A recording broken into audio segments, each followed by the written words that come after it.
First, I'd like to acknowledge that we are here today on a lonely land. And unless you're a Native American, we are all immigrants, some more recent than others. But at the end of the day, I believe that my parents came to this country 20 years ago with the same vision as your ancestors centuries ago. And that was to give their children and their generations to come a better and more prosperous life. In 1993, my family decided to migrate from Michoacán, Mexico, to the United States.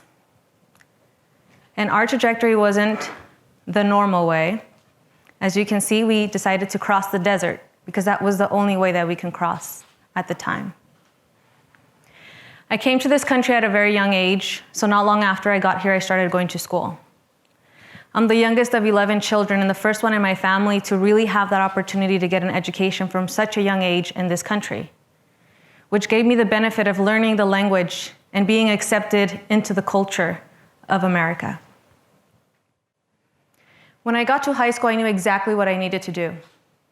I became president of my academy, vice president of student body, and editor of the yearbook, and keeping a 4.0 GPA because I knew from a very young age that my parents were not going to be able to afford to pay for my higher education. Therefore, I put it upon myself to try to get the best grades possible and be involved inside and out of school, to try to get a full ride scholarship into college. Everything changed for me, though, my junior year of high school, when I had to apply for FAFSA. For those of you that don't know, FAFSA is the application that the majority of low-income students in this country apply for to get financial aid from the government. But as I was filling out this application, I came to a section that asked me for my social security number. Prior to this, I didn't really need the social security number. So I asked my mom, can you please give this to me because I need to fill this out in order to get financial aid from the government. This is the moment in my life where I realized that I'm not only an immigrant, but I'm an undocumented immigrant. And what this meant for me pursuing my higher education was about to shake my world. You see, despite the fact that I had amazing grades and I was involved inside and out of school, I graduated college with not having a pathway into higher education because I didn't find the resources necessary to help me pay for my higher education. And when this happened to me, I thought that I was the only person in the country going through this situation. But little did I know there's about 65,000 students a year going through the same thing, and nobody was doing anything about it. And if they were, it wasn't amplified enough to where I can find the resources that existed. Not until I left Los Angeles and moved to the Bay Area that I started going to school thanks to a counselor who told me that I could go to college despite my immigration status, that California gave me in-state tuition because I graduated from a high school in the state, and that there was something called AB 540, and there were scholarships for students like myself. They were just a lot harder to find. As soon as I found this information out, I wanted to share it with as many people as possible. So thanks to the help of my mentor, Jesse, I was able to start a blog where I started posting these scholarships up there so that other students like me can have that hope and have that vision that they could go to college and that it didn't have to end after high school. But this vision was small and I had a greater vision. It was a local database. So in 2014, when the Voto Latino Innovators Challenge opened up, it was a national competition that opened up for anybody in the country who wanted to solve problems in their community using technology. So I decided to pitch my idea. Despite the fact that I didn't have a lot of technical background, I had the passion and vision to try to make this go national. My vision got me to winning first place in the country. I came home with $100,000.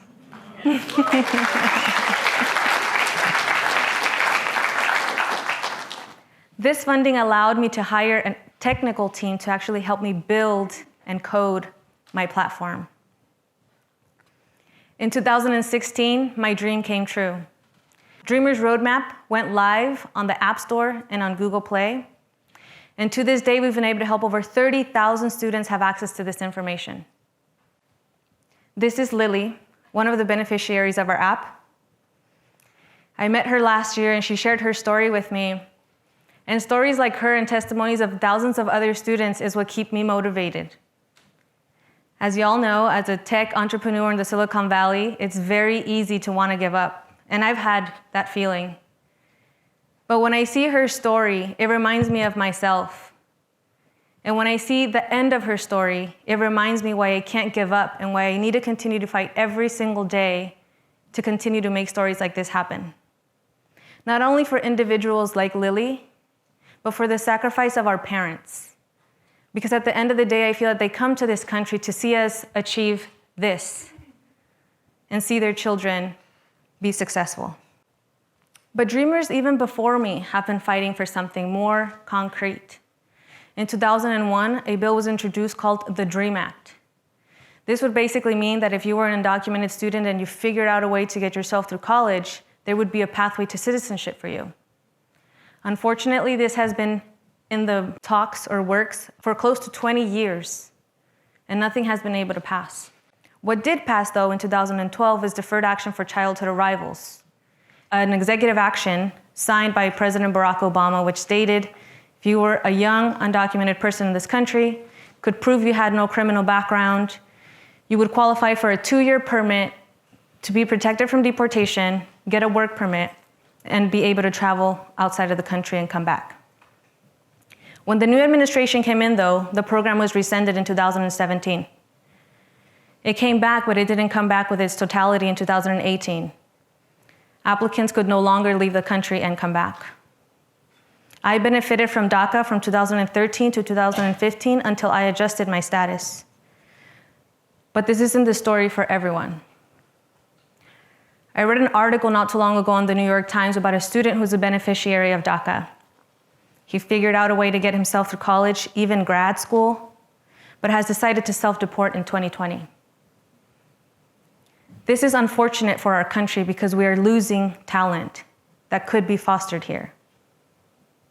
But we have not put enough effort to try to fix this broken immigration system and accept people like this beneficiary into the American society, and that needs to change.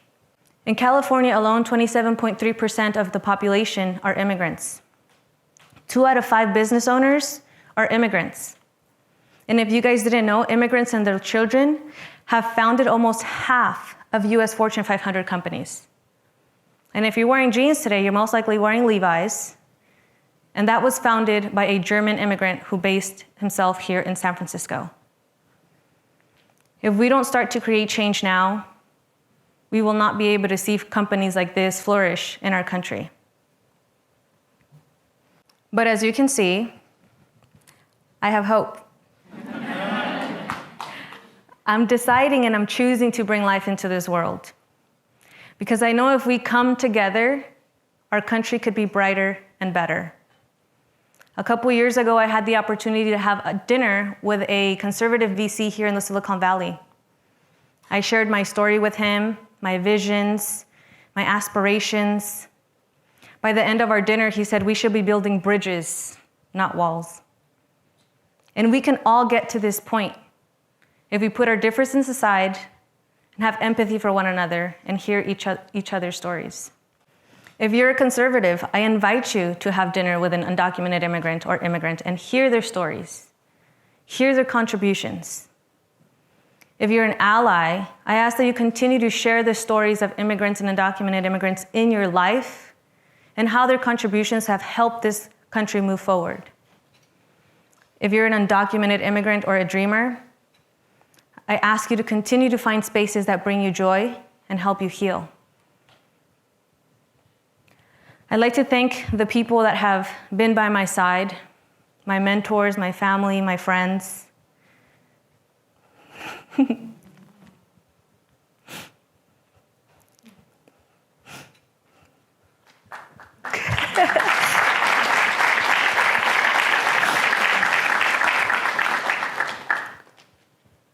Because even though society can be very rough on undocumented communities, and it was for me for a very long time,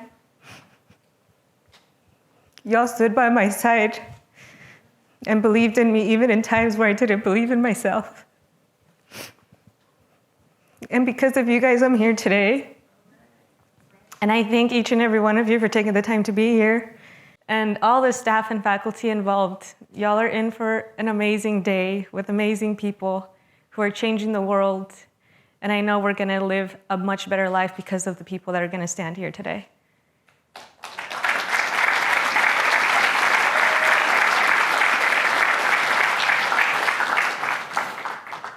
And in loving memory of our beloved Toni Morrison, if you are free, you need to free somebody else.